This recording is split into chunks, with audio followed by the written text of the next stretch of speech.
Hi, everybody. We went through some trouble crossing the border at El Paso, Ciudad Juarez. There were not any videos on YouTube to help us about this particular crossing, so we thought we'd make one. And this video is about crossing the border with a car. The first thing that you'll want to do is go and look at a video I have on the basic paperwork stuff linked in the description. It's the one that helped us and then we'll go over after that. I'll go over some stuff that I felt like was missing from that video. Okay, so I assume you've watched the helpful video from those folks. The next thing that you're going to want to do, here's a couple of things that I felt like would we needed after we'd watched that video.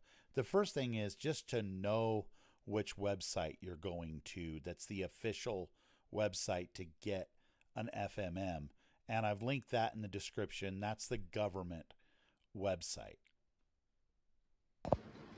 Okay, so we're going to walk you through the first part of this FMM form. Look up there, you'll see this is that's the right one. There's a whole bunch of places to go. This is actually the right place to go, the official government website. When you get here, this is the top of the page. You're going to open this. You're going to read this whole thing. And then you're going to check the box right here that says, I have read and agree. And that will bring you back to the top of the page, but then it'll open up a bunch of other fields. Here's one that we filled in. I just changed pages to one we just sort of mock filled in. Here we are at the top of the page. We're just sliding down, and then we picked by land. The big point that I'd like to say is go through the Cordova port of entry. That way you can get your passport stamped easily, although it might take you a little longer to get across. The thing that you want to do is you're wanting to go to this place, which is called the Instituto Nacional de Migración. You'll see that that's there. It's right here marked with a B. And that's where you're trying to get across at the Cordova entry. There are two of these places where you can do that. And one is also here. So if you want to try maybe this entry or something, I suppose that'd be fine, but I can tell you that this entry worked. And we ended up having to come back over here to this college, park here, and walk back here in order to get our passport stamped, because we came across at the Zaragoza place, which is right down here. We came across here and then spent 3 hours in a very dangerous city trying to figure out where we were going and where to get the passports. And it would have been much easier if we just came across one of these two bridges that already has a port. So anyway, while you're filling in your FMM, you probably want to go across at Cordova. We have a date of arrival, date of departure, name, name, gender, date of birth, nationality. That stuff's all obvious. We suggest a paper passport so we know that worked, and so they can stamp something. Then country of issue, all of this is just pretty much normal, easy to understand. You'll probably want to select tourism and recreational activities. It keeps things simple.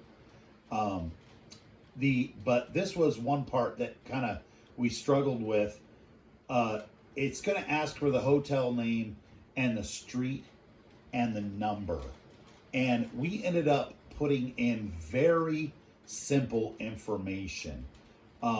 It was just, we'll show you that in a minute. If you're going to fill these out online, it's very important that your email, that you have a separate email for each person who is applying. You can't have one email and two different forms go to each email. Anyway, that's as far as we could take you on this form without starting to put in information. But I wanted to clear up as much of that as we could easily. So, in terms of what you put in that place where you're staying box, all we were really able to fit was the name of the condo we were staying in and then the street, which is Avenue Sabalos, Cerritos. That's it. That was all we were able to fit in the box. So don't expect to fit the whole address in. We fought with that for a while.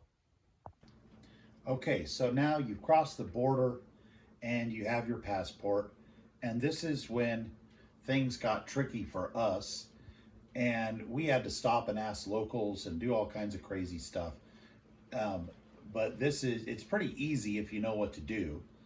What you're going to want to do is go ahead and get down here onto the 45 and run the 45 way south of town to this spot. It says it's at kilometer 30. You see right here, it says kilometer 20, and down here is kilometer 30. And let me show you a picture of that spot. So this right here, it looks like a checkpoint, but it's really not. And there was just some guys trying to sell us stuff there. We pulled over after the checkpoint. There's a little parking area, and we took our paperwork in. There's a building that is off to the right there, and it doesn't have any signs or anything like that that we could really recognize. And you just go around the back of that building. There's some doors, and you can go in there, and you have to check in again with your FMM, with the immigration part, and then you also go to the guy who checks in your car. You have to be sure and have your Mexican insurance when you do that. Now, before you get there, the way that you'll know you're almost there is there's this great big yellow edifice that is really obvious. So that'll let you know, hey, you're almost there. But this place is impossible to miss.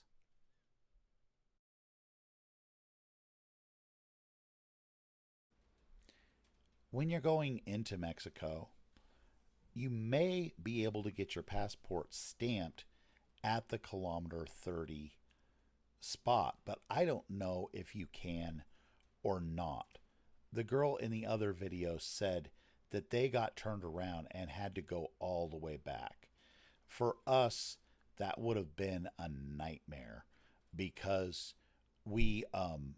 time was of the essence. We were trying to get to our spot, our hotel in El Paral, before the sun went down, and that ended up not happening anyway. We ended up driving in the dark for about 45 minutes, which is a big no-no in Mexico, according to a lot of different sources. So, and really this is some of what we're trying to help you avoid is the 3 hours of driving around that we went through. So you might be able to get your passport stamped at this spot at kilometer 30. But on your way out, you can get stamped out at kilometer 30 for sure because we did it. Then when you check your car out, you don't check your car out at the window inside, like where you registered your car to come in. You do that at this little kiosk that we're showing you right now, which is right there at the kilometer 30 checkpoint in the middle of the two roads on the way out. And that gal is going to take some pictures of your car and take a picture of the VIN and a couple things like that. And then she'll tell you that you'll get your money back automatically onto your credit card within 2 or 3 days, which happened for us. So anyway, I hope that this video really helps you, and I hope you have a great time in Mexico.